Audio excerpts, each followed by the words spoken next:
Φίλες και φίλοι του Behind the Reefs, καλησπέρα. Εύχομαι να είστε όλοι καλά. Σήμερα θα μπούμε στην μηχανή του χρόνου και θα γυρίσουμε πίσω στις αρχές της υπέροχης δεκαετίας του 80 για να δούμε μαζί την ιστορία του Killed by Death, της μουσικής αυτοβιογραφίας του Lemmy Kilmister. Ο Lemmy σε όλη τη διάρκεια της ζωής και της καριέρας του ήταν πάντοτε πολύ άνετος με το κοινό και πολύ αμήχανος με τις δισκογραφικές εταιρείες και τους μάνατζερ. Ίσως γι' αυτό και οι Motorhead, παρόλο που έμειναν ψηλά στο μουσικό στερέωμα για κοντά μισό αιώνα, παρόλο που επηρέασαν με τη μουσική τους και παρόλο που απέκτησαν εκατομμύρια πιστών οπαδών σε όλο τον κόσμο, δεν έγιναν ποτέ η μπάντα που σάρωνε με τις πωλήσεις σε κάθε νέα κυκλοφορία. Οι διαμάχες και οι αλλαγές από δισκογραφική σε δισκογραφική ξεκίνησαν από νωρίς. Όμως το συγκρότημα κατάφερε να πετύχει μία σταθερή πορεία μέχρι και το 1982, περίοδος που ουσιαστικά ξεκινάει η ιστορία μας. Οι Motorhead έχουν φτάσει έναν χρόνο πριν στην κορυφή των βρετανικών chart με το live album No Sleep Till Hammersmith και ηχογραφούν το επόμενο studio album τους Iron Panda. Η κατάσταση σε μια μπάντα που έχει φτάσει στην κορυφή απαιτεί λεπτούς χειρισμούς. Όπως λέμε συχνά, το να φτάσεις στην κορυφή είναι εύκολο. Το δύσκολο είναι να παραμείνεις. Κάπως έτσι οι Motorhead προσπαθούν να διαχειριστούν την επόμενη ημέρα της επιτυχίας τους. Όμως οι σχέσεις του Eddie Clark με τον Lemmy και το υπόλοιπο συγκρότημα μοιάζουν να μην έχουν επιστροφή.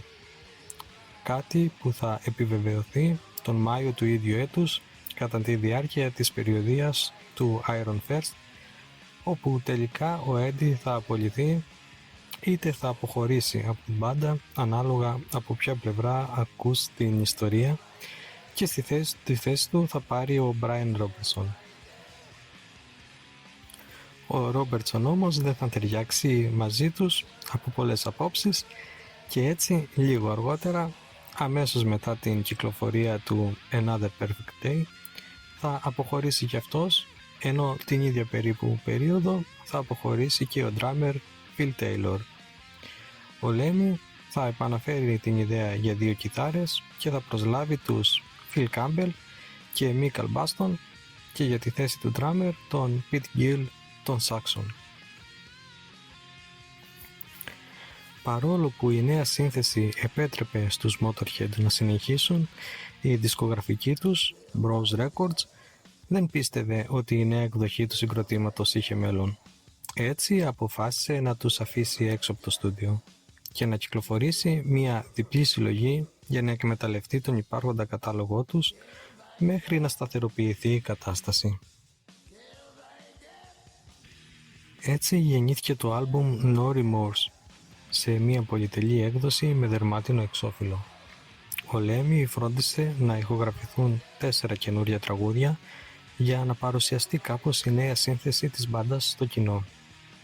Μεταξύ αυτών και το Killed by Death, όπου έγινε και το βασικό single που προωθούσε τη συλλογή. Το τραγούδι είχε το κλασικό στεγνό ύφος του Lemmy, αλλά όποιος τον ήξερε καταλάβαινε ότι από κάτω υπήρχε χιούμορ. Ο ίδιος αργότερα σε συνέντευξή του εξήγησε ότι αρκετοί δεν καταλάβαιναν το χιούμορ στον τίτλο Killed by Death. Η φράση προέρχεται από τον Βρετανό κωμικό Spike Milligan. Πώς πέθανες? Ξέρεις, σκοτώθηκα από τον θάνατο. Παρένθεση. Αυτό για τους Βρετανούς είναι και black και χιούμορ. Κλείνει παρένθεση, πάμε παρακάτω. Το τραγούδι λειτουργήσε και σαν δήλωση στάσης ζωής. Να συνεχίζεις μπροστά ό,τι και αν γίνει.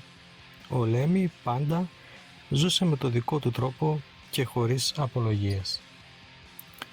Στο βίντεο κλιπ ο Lemmy μπουκάρει με τη μηχανή του μέσα από τον τοίχο σε ένα σπίτι, κλέβει μια κοπέλα από τους γονείς της, η αστυνομία τον κυνηγάει ώσπου τον εκτελούν.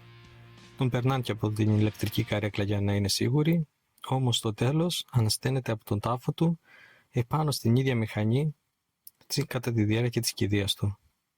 Ήταν καθαρά σατιρικό, μία δήλωση του τύπου «χαλαρώστε λίγο, είναι απλά μουσική», αλλά το MTV το θεώρησε υπερβολικά βίαιο και το απαγόρευσε.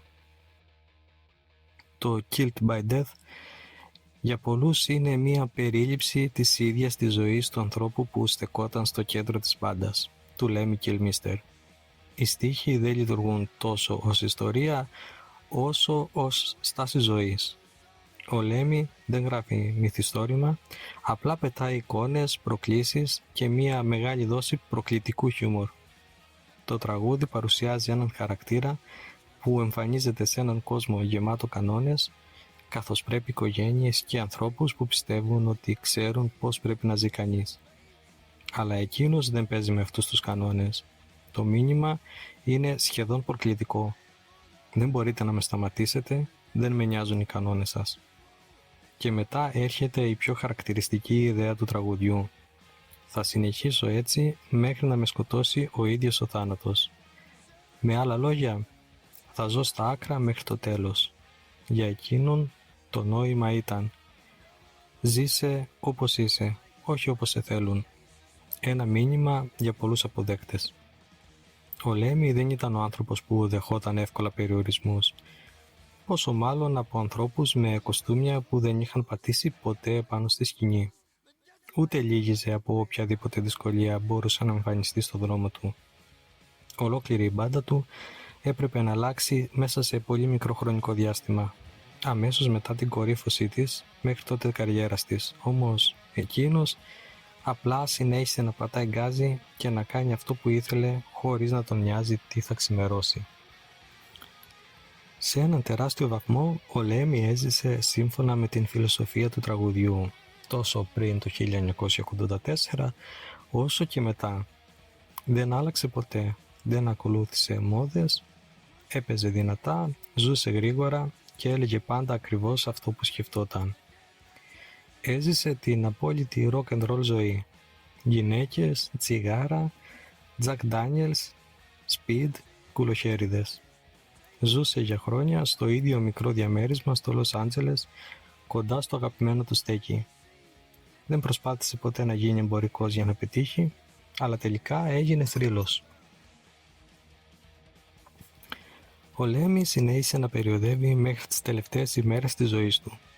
Ακόμη και όταν η υγεία του πήγαινε από το κακό στο χειρότερο, δεν σταμάτησε να ανεβαίνει στη σκηνή. Η σκηνή ήταν το φυσικό του περιβάλλον. Και κάπως έτσι, ο άνθρωπος που τραγούδισε ότι θα ζήσει έτσι μέχρι να τον σκοτώσει ο ίδιος ο θάνατος, έμεινε πράγματι ενεργός μέχρι το τέλος.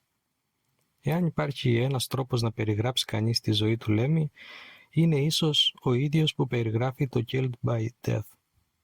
Ζήσε όπως είσαι, όχι όπως σε θέλουν, και συνέχισε να το κάνεις μέχρι το τέλος.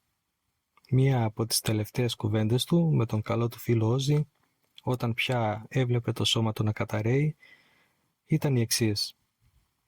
«Μάλλον θα πεθάνω. Ποτέ δεν περίμενα να φτάσω τα 70, οπότε οκ, μια χαρά. Θα μπορούσα να ζήσω περισσότερο αν πρόσεχα τον εαυτό μου, αλλά έζησα τη ζωή μου όπως ήθελα και δεν έχω καμία μετάνοια. Καμία μετάνοια.